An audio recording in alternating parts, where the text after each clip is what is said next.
자, 다윗은 블레셋 가드에서 나와서 이제 아둘람 굴에 거주하게 되죠. 지난 시간에 그걸 나눴던 거잖아요. 그래서 아둘람 굴에 다윗이 있다는 소식을 듣고 다윗의 가족뿐만 아니라 환난을 당한 모든 자, 빚진 모든 자, 그리고 마음이 원통한 자들까지 대략 400명 정도가 모이게 됩니다.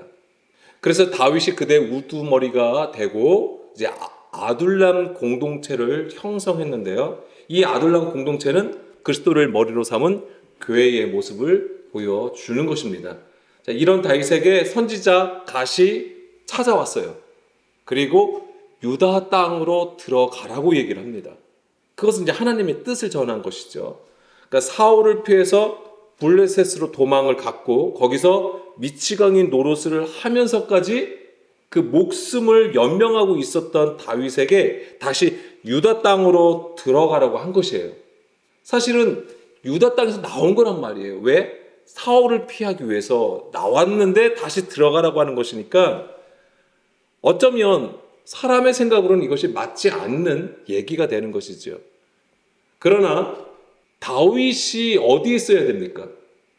다윗은 하나님의 기름 부음을 받은 이스라엘의 왕으로 세워졌단 말이에요. 그가 있어야 될 곳은 어디예요? 이스라엘이었던 것이죠. 왜냐하면 거기가 하나님의 약속의 장소이기 때문에 그렇습니다. 그래서 다윗은 어찌됐든 간에 거기 비록 사울의 핍박과 공격이 있다 할지라도 이스라엘로 들어가야 했던 것입니다. 그러니까 자기에게 불리한 상황을 뛰어넘어서 이스라엘로 향하는 그 다윗의 믿음은 주의 뜻과 마음이 있는 그곳으로 향한 거예요. 상황과 환경을 보지 않은 거예요. 다윗의 믿음은 하나님의 뜻이 있는 그곳에, 하나님의 약속이 있는 그곳에, 하나님의 언약이 있는 그곳을 향하여 가는 것이죠. 다윗의 믿음은 정말 대단한 것입니다. 지금 시대가 다르고 환경이 다르고 상황이 다르다고 말할 수는 있습니다, 우리가. 그렇지만 그 본질적인 것을 보면 그 믿음은 하나님을 향하여 의지하고 섰다라고 하는 것입니다. 오늘 우리의 믿음은 환경 때문에, 상황 때문에 이리 넘어지고 저리 넘어질 때가 너무나도 많아요. 우리 믿음은 아직까지. 그렇지만 하나님께서 그리스도를 통하여 우리를 또한 이 다윗과 같은 믿음처럼 우리 또한 바르게 곧게 주의 길로 세워주실 줄로 믿습니다. 자, 3상 23장 1절에서 5절 말씀, 먼저 내용을 간단하게 먼저 말씀을 드릴게요. 자, 1절부터 5절 말씀을 보게 되면은 이제는 다윗이 그 어려운 상황 속에서도 다시 유다 땅으로 돌아오게 됩니다. 그 와중에 블레셋이 우리가 읽은 것처럼 어디를 공격하죠? 어디를 탈취하냐면 그알라를 쳐서 그 타작 마당을 탈취하였다라고 얘기를 합니다. 네, 다윗은 이 사울의 추격에도 불구하고 하나님을 전적으로 의뢰하면서 이 블레셋을 물리치고 그알라를 구원하게 됩니다. 그일라 이 지역은 유다 땅이긴 하지만은 이 블레셋 지역하고 접경 지역이에요. 그러니까 언제든지 블레셋이 쳐들어올 수 있는 지역이 되는 것이죠. 그런 곳에 지금 블레셋이 쳐들어왔고, 그런데 그 소식을 다윗이 듣고 이제는 그일라를 도와주게 됩니다. 그런데 2절에 보게 되면 하나님 앞에 그 일을 물어요. 그리고 하나님께서 그일라를 구원하라고 말씀하셨고 이제 다윗이 그 일을 하게 되고 이제 블레셋을 쫓아내게 되죠. 그리고 6절부터 14절 말씀에서는 그일라 사람들은 다윗이 블레셋으로부터 자신들을 구해 주었단 말이에요. 그럼에도 불구하고 다윗을 배신합니다. 이제는 사울에게 다윗이 여기에 있다고 밀고를 해요. 그리고 15절에서 18절까지는 다윗이 이 그일라 사람들이 배반을 하여서 다시 쫓기게 돼요. 그래서 10광야로 가게 됩니다. 근데 거기를 들어가게 됐는데 거기서 누굴 만나냐면 요나단을 만나요. 그래서 요나단을 만나서 이 요나단이 다윗을 위로하고 다시 서로 예전에 언약을 맺었잖아요. 요나단하고 다윗이 그것을 다시 재확인합니다. 그리고 다시 또 헤어져요. 그리고 이제 19절부터 29절, 이제 마지막 절을 무슨 얘기냐면 이 10사람들이 또 다윗을 사울에게 얘기를 합니다. 그러니까는 다시 이제 다윗이 정말 이제 죽을 위기에 처해진 거예요. 근데 그때 때마침 다시 블레셋이 공격이 들어와요. 그 타이밍에 이 다윗이 살게 돼요. 그래서 그것을 기념해서 아까 그 읽었던 셀라 하마느곳이라고 얘기를 하는 거예요. 근데 이제 이 뜻을 아는 게 중요한 겁니다. 이 뜻을 왜 이 이름이 붙여졌는지를 우리가 이제는 공부할 것이고, 근데 이것이 오늘 서두에도 말씀드린 것처럼 그일라의 타작마당하고 셀라 하마느곳 이 두 곳을 통해서 하나님의 구원하심이 무엇인지를 우리가 알 수 있다라고 하는 것이죠. 그것을 나누려고 합니다. 그런데 다시 이제 말씀을 드리면 선지자 갓의 말을 따라서 이 유다 땅으로 들어왔단 말이에요. 그런데 이 다윗이 이 유다 땅으로 들어왔으면 어떤 생각을 할까요? 선지자의 말을 듣고 왔단 말이에요. 그러면은 뭔가 좀 잘 풀릴 거라는 생각 안 드세요? 우리가 그렇잖아요. 우리가 어디 가서 기도를 받거나 뭐 이렇게 말씀을 받거나 그러면 뭔가 지금보다 더 나은 것을 생각을 한단 말이에요. 예를 들면 문제가 있으면 문제가 해결되거나 아니면 뭐 답답한 마음들이 풀어지거나. 그런데 지금 다윗의 상황을 보면 더 어려움에 봉착하게 되는 거예요. 특히 이 그일라 사람들을 도와주고 구원해 줬단 말이에요. 그런데 그들로부터 배반을 당하는 거잖아요. 그래서 자기가 다시 사울의 추격을 받아야 되는 위기에 봉착하게 되는 거예요. 더 깊은 수렁에 빠진 것 같단 말이에요. 그런 상황에서도 다윗은 오직 하나님만을 의지하여 나가는 모습을 보여주게 됩니다. 그러니까 우리가 시편에 보면 다윗의 시가 많잖아요. 그것을 보게 되면 이 다윗의 믿음은 어마어마한 수준에 있는 믿음이에요. 그래서 그가 정말 하나님이 원하시고 기뻐하시는 것이 무엇인지를 알게 되는 거잖아요. 하나님이 기뻐하고 구하시는 제사가 상한 심령이라는 것도 다윗이 깨달은 거예요. 그러니까 외식하여 드리는 번제와 각종 제사들을 하나님께서 기뻐하지 않으신다는 것을 깨달은 거잖아요. 그래서 진정으로 하나님께서 기뻐하시는 제사가 무엇인지를 아는 것. 그게 뭐 우리가 생각할 때는 뭐 갑자기 뭐 하나님의 영이 임하여 가지고 직동계시처럼 막 하나님의 뭐 깨닫게 하신 것처럼 보여질 수도 있는 것이지만은 다윗의 삶을 보면 절대 그렇지가 않아요. 그 광야 생활을 하면서 도피 생활을 하면서 깨달으시는 거예요. 그런 것들이. 자, 다시 대략 지금 이제 우리가 23장의 내용을 나눴는데요. 자, 처음에도 말씀드린 것처럼 우리가 주목해야 할 두 곳이 있는데 그 중에 먼저 한 곳을 볼 건데 다시 1절부터 보겠습니다. 바로 이제는 이 다윗이 그일라를 구원한 것입니다. 사람들이 다윗에게 전하여 이르되 보소서 블레셋 사람이 그일라를 쳐서 그 타작마당을 탈취하더이다 하니. 자, 그일라 구원 사건의 계기가 된 것이 바로 이 블레셋이 그일라의 타작마당을 탈취한 것 때문인데요. 자, 타작마당이 어떤 곳이죠? 이제 그걸 알아야 돼요. 왜 이 그림이 있는지를 알아야 되는 거예요. 여기서 타작마당은 고렌으로 되어 있습니다. 고렌. 이게 원래 이제 매끈하다라는 의미에서 고르게 된 땅이에요. 그러니까 고르게 된 마당을 얘기하는 거예요. 아니면 좀 더 이제 넓은 지역을 얘기하는 거예요. 왜 매끈매끈 고르게 된 것이죠? 말 그대로 타작마당이잖아요. 추수를 해야 되는 거예요. 그래서 알곡과 쭉정이를 갈라내는 거. 그 일을 하는 장소예요. 그러니까 상징적으로는 바로 심판과 구원의 장소가 되는 것이죠. 그래서 이제 알곡과 쭉정이를 분리하는 장소가 되고요. 그래서 이 곡식밭 근처에 언덕이나 아니면 바람이 잘 통하는 곳에 이 타작마당을 만들기도 했습니다. 자, 그러면 첫 번째는 이 타작마당에서는 첫 번째로는 추수가 일어나는 곳이라고 했습니다. 타작을 한다고 했어요. 그다음 두 번째 우리가 이 타작마당과 관련해서 두 번째 알아야 되는 게 뭐냐면 아라우나 타작마당이에요.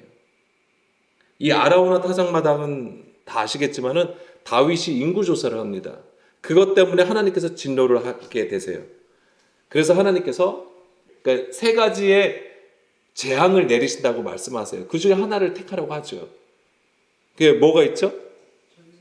그러니까 7년 기근, 그 다음에 3달 동안 너가 도피 생활을 할 것이냐. 그리고 마지막으로 3일 동안 전염병을 낼 것이다. 이렇게 말씀을 하시는 거예요. 근데 다윗이 택한 것은 무엇이죠? 3일 전염병을 선택을 합니다. 그래서 몇 명이 죽습니까? 7만 명이 죽어요. 이제는 제단을 쌓아서 하나님께 번제를 드림으로써 이 재앙이 멈추게 돼요. 그 장소가 어디냐? 그 장소가 되는 게 바로 아라우나 타작 마당이 되는 거예요. 나중에 이곳에 성전이 세워지는 겁니다. 그것이 대하 3장 1절 말씀. 보게 되면은 연결되어 있는 거예요. 솔로몬이 예루살렘 모리아산의 여호와의 전 건축하기를 시작하니. 자, 모리아산 하니까 또 뭐가 생각나세요?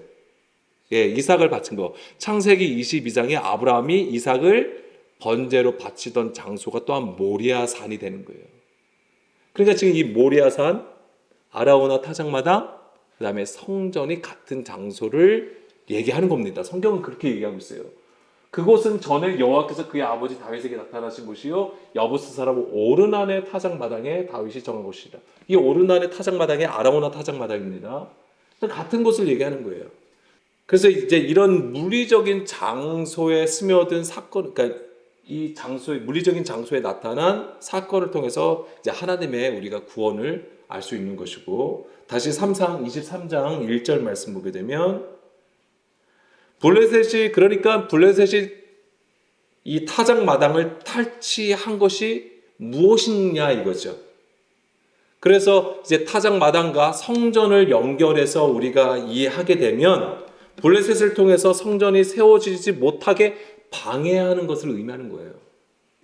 역사적으로는 블레셋이 이스라엘을 침공해가지고 그들의 추수한 것을 뺏어오는 그 모습이지만은 이것은 블레셋을 통해서 성전이 세워지지 못하는 것. 이 블레셋이 누굽니까? 할례를 받지 않은 자, 육신에 속한 자를 얘기하는 거예요. 그래서 우리 안에 육신됨을 통해서 하나님이 거하시는 처소로 세워지지 못하게 하는 것을 얘기하는 거예요. 그 얘기는 다시 말해서 우리가 하나님의 말씀을 먹어야 되잖아요. 근데 그 양식을 뺏어가는 것을 얘기하는 것이죠. 그것이 예수님 당시로 얘기하자면 종교 지도자들이 성전에서 하나님의 계명을 가르쳐야 되는데 사람의 계명으로 교훈을 삼게 하는 거예요. 그래서 외식하여서 하나님 앞에 제사를 드리게 하는 것이죠. 그것이 바로 하나님의 성전의 기능을 못하게 하는 거예요. 그래서 오히려 하나님의 성전이 아니라 무엇을 만들어버린 것이죠? 강도의 속으로 만들어버린 것이죠. 그래서 지금 블레셋이 탈취하는 게 뭐냐면 강도잖아요. 빼앗는 거잖아요. 강도가 된 것이에요.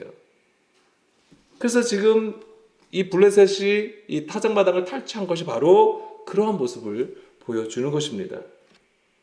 자, 마태복음 21장 12절 13절 말씀 볼까요?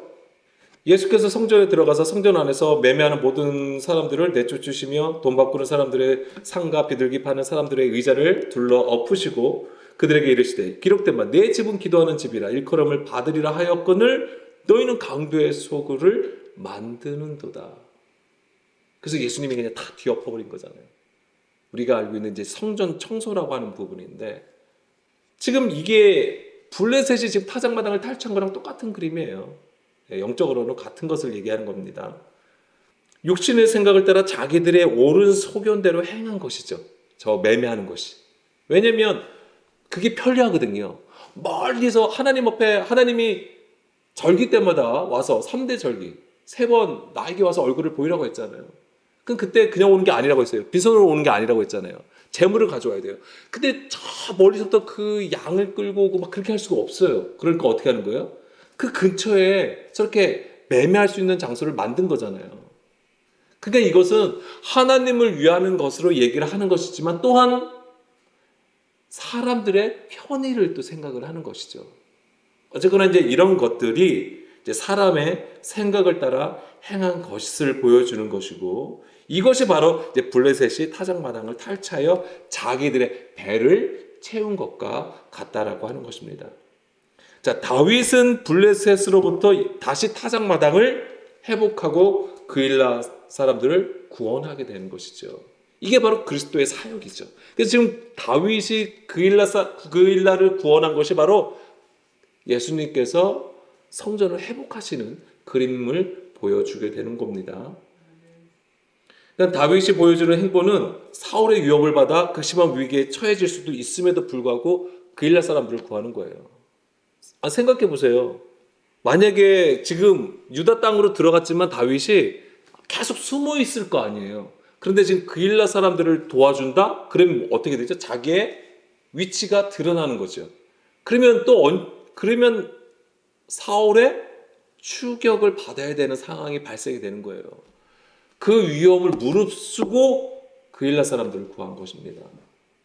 그러니까 예수님이 우리 가운데 오셔서 하신 일이 같은 거예요. 예수님께서 뻔히 이 종교 지도자들의 공격을 받으실 것을 아시는 거죠. 그래서 요한복음에도 그러잖아요. 사람들이 예수님 빛으로 왔어요. 그럼에도 불구하고 사람들은 무엇을 더 사랑했다고요? 어둠을 더 사랑했다고 하는 것이죠. 예수님이 그걸 모르셨을까요? 아셨음에도 불구하고 계속해서 예수님은 아버지의 말씀을 가져와서 그 땅에 세상을 향하여 복음을 전하시는 거잖아요. 선포하시는 거예요. 그래서 이 복음서에서는 뭐예요? 바리새인 서기관들하고 계속 뭐하는 모습을 보여주죠? 예수님이 대치되는 모습, 싸우는 모습을 보여주세요. 계속 분쟁이 일어나는 거잖아요. 물론 또 예수님은 또 피하시고 도망가시고 이러시는데, 그런 것들을 지금 다윗이 다 보여주는 겁니다. 자, 다시 23장 3절 말씀. 그일라를 구하는 것에 대해서 다윗의 사람들은, 보세요. 여기 보면 다윗을 따르는 사람들이 있었을 거 아니에요. 그 사람들이 뭐라고 합니까? 그 얘기를 해. 보소서 우리가 유다에 있기도 두렵거든. 하물며 그일라에 가서 블레셋 사람들 군대를 치는 일이리까 한지라. 그러니까 다윗의 사람들은 이게 걱정인 것이죠. 자기들이 이제 드러나게 됨으로써 다시 위험해진다라고 하는 거예요. 그러니까 다윗이 하나님 앞에 묻잖아요. 어떻게 해야 되느냐. 그러니까는 하나님은 블레셋을 내 손에 넘겼다. 그러면서 그일라를 구원하라라고 말씀을 하시는 겁니다. 다윗의 사람들의 반응이 원래 맞아요. 우리가 생각할 땐 저게 맞는 거예요.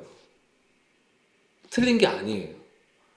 여기서 다윗은 믿음이 대단하고 다윗의 사람들은 믿음이 쪼잔하네. 이렇게 생각할 필요가 없는 거예요. 저게 우리의 모습이에요, 사실은. 상황을 따라, 환경을 따라가는 게 우리의 믿음인데요. 그래서 우리가 그 연약한 자에서 강한 자로 서는 거예요. 지금 우리는 그 과정 가운데 있는 겁니다. 다윗도 당연히 저 사람들과 같은 고민을 했겠죠. 그러니까 하나님 앞에 의지하여 선 거잖아요.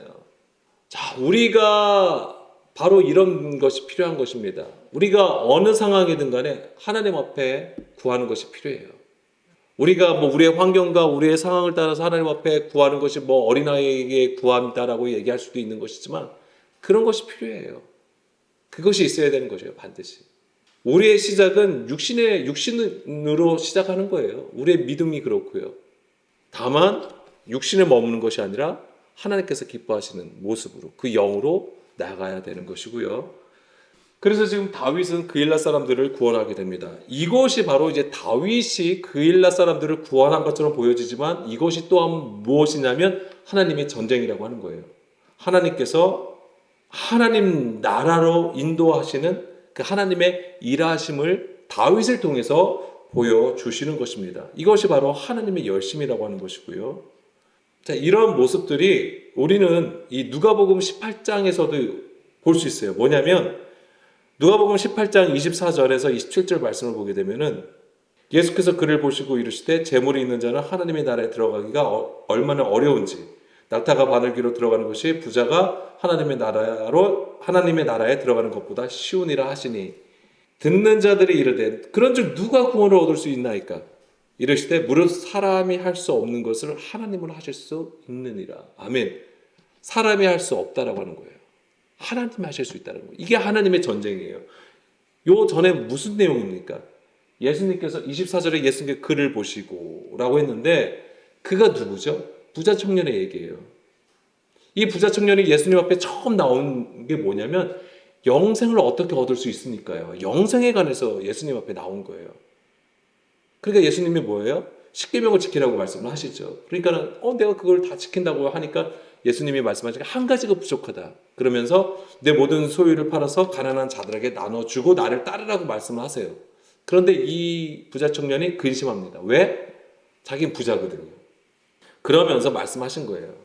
부자가 하나님 나라에 들어가기가 힘들다라고 하는 거예요. 여기서 부자, 가난한 자, 사전적인 의미로 이해하시면 안 돼요.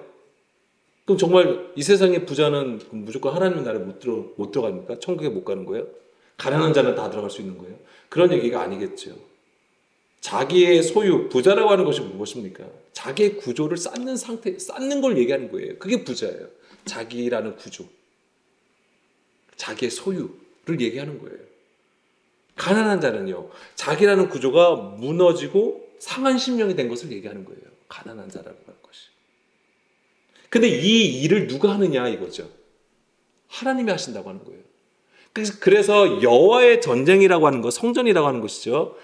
이것이 바로 하나님께서 그 일을 하시는 거예요. 우리의 이 부자를 가난한 자가 되게 하시는 거예요. 우리의 고집과 아집, 우리라고 하는 것, 육신된 나를 얘기하는 거예요. 그것을 깨트리셔서 하나님이 기뻐하시는 영의 사람으로, 주의 백성으로 세우시는 일이 바로 하나님의 전쟁이 되는 거예요. 그것을 성경을 통해서 그 실제의 전쟁이지만은 그것을 통해서 하나님의 일하심을 우리에게 보여주시는 것입니다. 다시 23장 6절 말씀이요. 자, 그 그일라를 구원하고 그 다음에 이제 6절에 보면은 아히멜렉의 아들 아비아달이 그일라 다윗에게로 도망할 때에 손에 에봇을 가지고 내려왔다라고 했습니다. 그리고 7절부터 14절까지가 이제 10사람들의 얘기인데, 자, 근데 6절에 바로 요 구절이 딱 나와요. 요 내용이 나옵니다. 자, 이 아히멜렉의 아들 아비아달. 자, 사울이 도액을 시켜서 이 노베 제사장들을 죽이죠. 그때 이 아히멜렉의 아들 아비아달만 살아남게 돼요. 그가 에봇을 가지고 다윗에게로 갑니다. 자, 이게 뭘 상징하냐면 에봇 안에 뭐가 있죠? 예, 우림과 둠밈이 있는 거예요. 우림, 빛들, 둠밈, 완전이라는 뜻을 가지고 있어요. 그래서 이게 뭐냐면, 이게 무엇이냐면 하나님의 뜻을 따라가는 데 중요한 겁니다. 그래서 이 뒤에 나오게 될 때에 뭐냐면 바로 이것을 통하여서 이제 다윗이 목숨을 건지게 되는 부분이 나와요. 하나님의 뜻을 구하여서 이 에봇을 사용해서 이제는 다윗이 도피하는 것이 나오게 되죠. 그런데 또 중요한 게 뭐냐면 에봇을 가지고 있다가 제사장이라는 거잖아요. 그 다음에 선지자 갓이 있잖아요. 그리고 다윗이 이스라엘의 왕이잖아요. 왕, 선지자, 제사장. 이게 뭐예요? 그리스도의 사역이죠. 그러니까 지금 다윗의 이 공동체는 예수님의 모형이에요. 그러니까는 이 아둘람 공동체라고 했던 거잖아요. 그래서 이제는 다윗이 그들의 이제 우두머리로 이제 세워지게 되고, 그것이 바로 이제 그리스도의 사역을 보여주는 것이고, 23장 자체가 예수님의 사역을 보여주게 되는 것입니다. 그런 것이 연결됩니다. 그리고 7절에서 14절 말씀을 보게 되면은 그일라 사람들이 이제 다윗을 배반하게 되죠. 9절. 이때 다윗이 에봇을 가져오라고 합니다. 그러면서 하나님의 뜻을 묻게 되고요. 12절. 하나님은 그일라 사람들이 사울에게 다윗을 넘길 것을 알려주시게 돼요. 여기서. 그렇게 해서 다윗은 사울을 피하여 이제 그일라를 떠나게 됩니다. 그러니까 하나님의 뜻을 구하는 거예요. 자, 그리고 23장 14절 말씀 보게 되면 이제 이런 것들을 이제 구분하셔서 우리가 볼 필요가 있어요. 뭐냐면 여기서 보면 다윗이 광야에 요새에도 있었고 또 십 광야 산굴에도 머물렀으므로 사울이 매일 찾되 하나님이 그를 그의 손에 넘기지 아니하시니라. 여기서 넘기지 아니하신다. 이게 나탄 로라고 되어 있습니다. 나탄. 그러니까 넘기다가 나탄이에요. 그러니까 우리가 성경을 보면은 하나님께서 예를 들면 적군을 내 손에 넘기셨다. 막 그런 표현이 있잖아요. 그때 쓰는 게 나탄이라는 단어를 씁니다. 근데 이 나탄이 주다, 놓다, 세우다라는 뜻을 가지고 있어요. 그리고 이게 사절에도 있어요. 그래서 사절에도 뭐라고 쓰여 있냐면은 23장 사절에도 블레셋이 그일라의 타작 마당을 탈취했잖아요. 다윗이 또 하나님 앞에 물어봤을 때에 하나님께서 뭐라고 하셨냐면 내가 블레셋 사람들을 내 손에 넘기리라 이렇게 말씀하세요. 여기서도 나탄이라는 단어가 쓰였습니다. 그런데 7절 보겠습니다. 7절 보게 되면은 다윗이 그일라에 온 것을 어떤 사람이 사울에게 알림해 이제 사울 얘기가 나와죠. 사울이 이르되 하나님이 그를 내 손에 넘기셨도다. 자, 사울도 그 얘기예요. 아, 다윗을 내 손에 넘겼다. 이렇게 얘기를 합니다. 여기서 넘기다는 나탄일까요? 아니에요. 다른 단어가 쓰였습니다. 나카르라고 쓰였습니다. 나카르. 이 나카르는 주의하다, 주목하다, 이해하다, 분별하다라는 뜻을 가지고 있어요. 이 뜻만 보면 좋은 의미일 것 같습니다. 그런데 아니에요. 뭐냐면 사울이 이해하고 사울이 분별한 건 뭐예요? 사람의 생각을 얘기하는 거예요. 사울은. 하나님의 뜻이 아니에요. 아까 4절하고 14절인가요? 15절에서는 하나님의 뜻을 얘기하신 것이고 하나님의 뜻을 나타내어서 하나님께서 하나님의 일하심을 나타내는 것인 거에 반해서 여기서는 사울의 뜻을 나타내는 거예요. 그러니까는 뭐냐면 성경은 이 하나님의 일 그리고 사람의 일을 구분한다고 하는 거예요. 우리 번역은 똑같이 누구누구 손에 넘기다라고 번역이 되어 있지만은 원문은 이것을 구분하고 있다라고 하는 거예요. 그런 부분을 우리가 또한 놓치면 안 되는 것이죠.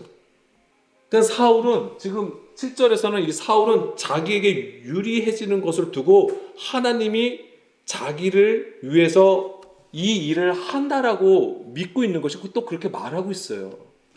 우리가 그럴 수 있다라고 하는 거예요. 자, 우리가 생각한 일들이 되어지잖아요. 우리가 생각했던 일이 그대로 되어지면 이게 하나님께서 도와주시는 거구나. 하나님께서 하시는 거구나. 이렇게 쉽게 생각을 한다니까요. 근데 그게 아닐 수도 있어요. 하나님이 기뻐하지 않는 일일 수도 있다라고 하는 거예요. 근데 우리는 그걸 전혀 생각을 못하죠. 왜? 지금 나한테 유익인데? 그래서 이 유익 때문에 나는 지금 편안하고 나는 기쁘고 나는 좋은데 이게 하나님이 주시는 마음이라고 생각을 하는 거예요. 그러다가 넘어지는 거죠. 지금 사울이 그러한 모습을 보여주는 겁니다. 그래서 사울이 보여주는 게 뭐냐면 자기 뜻대로 멋대로 하나님을 자기 편으로 만드는 거예요. 이게 뭔지 아세요? 이게 바로 우상을 만드는 거예요. 하나님을. 자, 23장 15절부터는요. 다윗이 사울을 피하여 이제 10광야로 들어가게 됩니다. 근데 여기서 요나단을 잠깐 만나게 돼요. 그리고 위로하게 되는 것이죠. 지금 다윗이 계속 사울을 피해 다니잖아요. 그러니까 요나단의 입장에서는 어떠겠어요? 자기 아버지 때문에 지금 자기가 사랑하는 다윗이 지금 엄청나게 고생을 하고 있잖아요. 그러니까 얼마나 마음이 아프겠어요. 또한 사울의 아들로서 또한 아버지를 볼 때 얼마나 또 마음이 아프겠냐고요. 그래서 이제 또 다윗을 위로하고 또한 언약을 다시 확인하게 되고요. 자, 19절부터는 또 이 10사람들이 사울에게 다윗의 위치를 말해줌으로써 이제는 사울 편에 서는 것을 보여주게 됩니다. 아무래도 그일라 사람들도 그렇고 이 10사람들도 그렇고 지금 현실에서 왕은 누구예요? 사울이니까 아무래도 사울 편을 들 수밖에 없겠죠. 그 형편이. 그래서 계속해서 다윗을 배반하는 모습을 보여주게 됩니다. 20절, 21절 그러하온즉 왕은 내려오시기를 원하시는 대로 내려오셔서 그를 왕의 손에 넘길 것이 우리의 의무이니이다 하니 사울이 이르되 너희가 나를 긍휼히 여겼으니 여호와께 복받기를 원하노라. 자, 사울은 그들에게 너희가 하나님의, 그러니까 나를 긍휼히 여겼으므로 하나님께 복을 받는다라고 얘기합니다. 여기서 긍휼히 여기다라고 했는데요, 하말이라는 단어가 쓰였어요. 그래서 이게 그냥 가엾게 여기다, 아끼다라는 뜻을 가지고 있어요. 긍휼히 여기다라는 뜻인데 이 단어가 3장 15장에도 쓰여요. 3장 15장. 이 단어 자체가 나쁜 게 아니에요. 긍휼히 여기다라는 게 나쁜 단어가 아니에요. 나쁜 뜻이 있는 게 아니에요. 그렇지만 사울이 이 단어를 어떻게 썼는지를 우리가 볼 필요가 있어요. 뭐냐면 3상 15장 3절에서 지금 가서 아말렉을 쳐서 그들의 모든 소유를 남기지 말고 진멸하되, 자, 이거 지금 하나님께서 명령하신 거잖아요. 아말렉을 치라. 그들의 모든 것을 남기지 말라라고 하셨어요. 진멸하라고 하셨어요. 근데 여기서 이 하말이라는 단어가 그러니까 남기다라는 게 하말이에요. 자, 하나님께서 이렇게 명하셨는데 15장 9절 볼게요. 사울과 백성이 아각과 그의 양과 소의 가장 좋은 것 또는 기름진 것과 어린 양과 그 모든 좋은 것을 남기고 진멸하기를 즐겨 아니하고 갇혔고 하찮은 것은 진멸하니라. 여기서 남기고도 하말이에요. 그런데 지금 사울은 이것을 어디다 썼어요? 사울은 이것을 아말렉에 기름지고 좋은 것은 남겼다고 하는 거예요. 그래서 15절도 보겠습니다. 15절에서도 사울이 이르되 그것은 무리가 아말렉 사람에게서 끌고 온 것인데 백성이 당신의 하나님 여호와께 제사하려 하여 양들과 소들 중에서 가장 좋은 것을 남김이요. 그러니까는 지금 사울이 긍휼을 베푼 거잖아요. 아말렉에 긍휼을 베푼 모습인데 사실은 뭐예요? 좋은 것, 가치 있는 것만 빼돌린 거예요.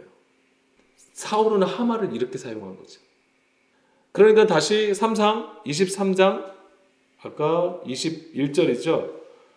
너희가 나를 긍휼히 여겼으니 여호와께 복을 받으라라고 했잖아요. 이게 뭐냐면 지금 사울은 자기한테 좀 유리한 상황이 발생이 된 거예요. 이 10사람들이 다윗의 위치를 알려줌으로써 자기가 지금 유리하게 된 거잖아요. 그래서 하나님의 이름을 팔아서 복을 오히려 선포를 하는 거예요, 그들에게. 이런 것들이 다 뭐냐면 하나님을 우상으로 바라보고 있는 것이고요. 그 다음에 하나님의 이름을 이용해서 거짓을 말하고 있는 거예요, 이게. 그러니까 자기가 유리하게 되는 상황을 따라서 그것을 막 이용하는 거예요. 하나님을 파는 거예요.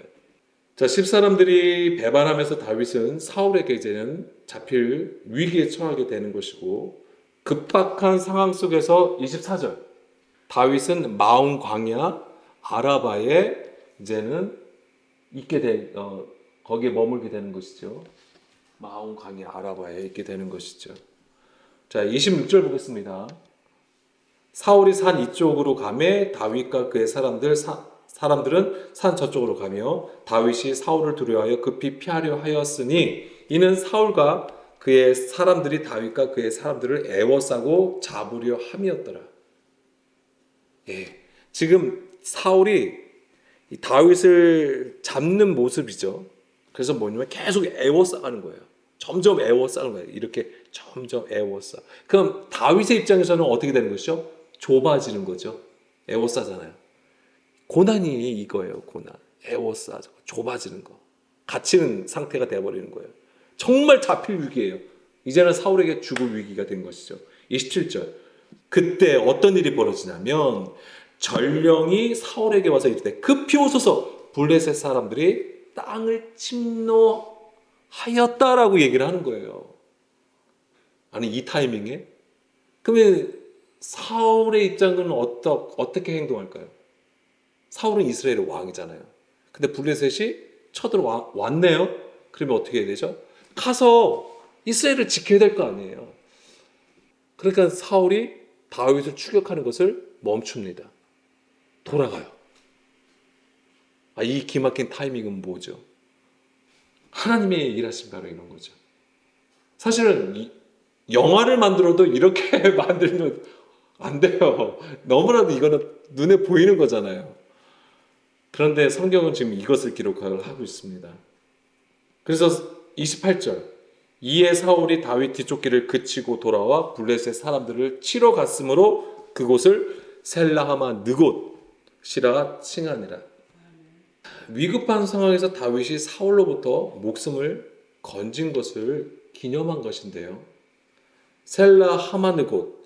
이제 우리가 성경에서는 이제 도피의 바위라고 했습니다. 도피의 바위라고 합니다. 도피의 바위. 그래서 다윗이 도피하여서 피한 어떤 바위, 반석을 얘기하겠죠. 그런데 이게 원래 셀라 하마느곳의 원래 뜻은 분리의 바위라는 뜻이에요. 분리하는 바위. 분리의 바위가 돼요. 직역을 하자면. 그래서 이제 이 셀라 하마느곳은 두 단어가 합쳐진 겁니다. 뭐냐면 셀라. 이 셀라가 바로 바위란 뜻이에요. 반석이란 뜻이고요. 그래서 성경은 에벤 있고 추루가 있어요. 이게 다 반석이고 바위예요. 그리고 이 셀라가 있습니다. 다 뭐냐면 하나님을 상징하고 그리스도를 얘기하는 것이고요. 그 다음에 셀라와 그 다음에 마알로게트라고 되어 있어요. 그래서 이 마알로게트는 물이 분깃이라는 뜻을 가지고 있는데요. 이 마알로게트는 할라크라는 단어에서 왔어요. 이 할라크가 무슨 뜻이냐면 배분하다, 나누다, 분리하다라는 뜻을 가지고 있어요. 그래서 분리하는 바위, 분리의 바위라는 뜻이 되는 것이죠. 근데 왜 분리의 바위, 셀라하마 느곳이라고 불렀을까? 그러니까 생각해 보세요. 분리한다는 것을 우리가 좀 주목을 하면 무엇으로부터 분리하는 거예요? 지금 이것이. 지금 그러니까 사울이 우겨싸움을 당해서 지금 다윗을 점점 좁아지고 있는 거예요. 그렇죠? 지금 삼키게 된 거예요. 그러니까 죽음이 생명을 삼키는 꼴이 돼버린 거예요. 이게 뭐냐면 우리가 세상 가운데 있는 모습과 같은 거예요. 그런데 하나님께서 지금 블레셋을 통해서 사울을 다윗으로부터 어떻게 하는 거죠? 네, 분리시키는 거예요. 떨어지게 하는 거죠. 하나님이 블레셋을 이용해 가지고 이제 이스라엘을 쳐들어오게 함으로써 이 사울이 다윗을 추격하는 것을 멈추고 떨어지게 만들어 보는 거예요. 그것을 상징하는 거예요. 그림이 이해가 되세요? 교회가 뭐냐면 교회가 에클레시아가 무슨 뜻입니까? 원래는 이제 그런 뜻인데 원래는 분리하다라는 뜻을 가지고 있어요. 구별됨이라는 거예요. 분리하는 거, 구별하는 뜻을 가지고 있는 게 에클레시아, 교회예요. 그럼 이 교회가 무엇으로부터 분리가 되는 거예요? 세상으로부터 얘기하는 거예요. 사울이 상징하는 게 무엇입니까? 세상, 율법 조문, 사람의 계명을 얘기하는 거예요. 그것으로부터 지금 분리하는 거예요. 다윗에게서 그것을 분리하는 거죠. 세상을 분리하고, 사울을 분리하고, 율법 조문을 분리하고, 세상을 분리하고. 육신의 구조를 떼어내시는 거예요. 그 일을 하신 게 누굽니까? 그리스도. 예수님이 십자가를 통해서 그 일을 하신 거예요. 그래서 다음 시간에 이제 시간이 많이 가서 다음 시간에 나누겠습니다만은 민수기 20장 8절 말씀만 보겠습니다. 민수기 20장 8절 말씀에 보게 되면은 지팡이를 가지고 내 형 아론과 함께 회중을 모으고 그들의 목전에서 너희는 반석에게 명령하여 물을 내라 하라. 그가 그 반석이 물을 내게 하여 회중과 그들의 짐승에게 마시게 할지니라. 자, 이거 반석을 쪼개서 물을 내시는 것을 명령하신 거잖아요. 여기서 반석이 셀라예요. 여기서는 이 쪼개진 반석 예수님이잖아요. 고전 10장 4절 말씀. 다 같은 신령한 음료를 마셨으니 이는 그들을 따르는 신령한 반석으로부터 마셨음에 그 반석은 곧 그리스도시라. 아멘. 바로 예수님을 얘기하는 겁니다. 예수님의 사역이에요. 그리스도의 사역과 구원과 연결해서 다음 시간에 한 번 더 정리를 하겠습니다.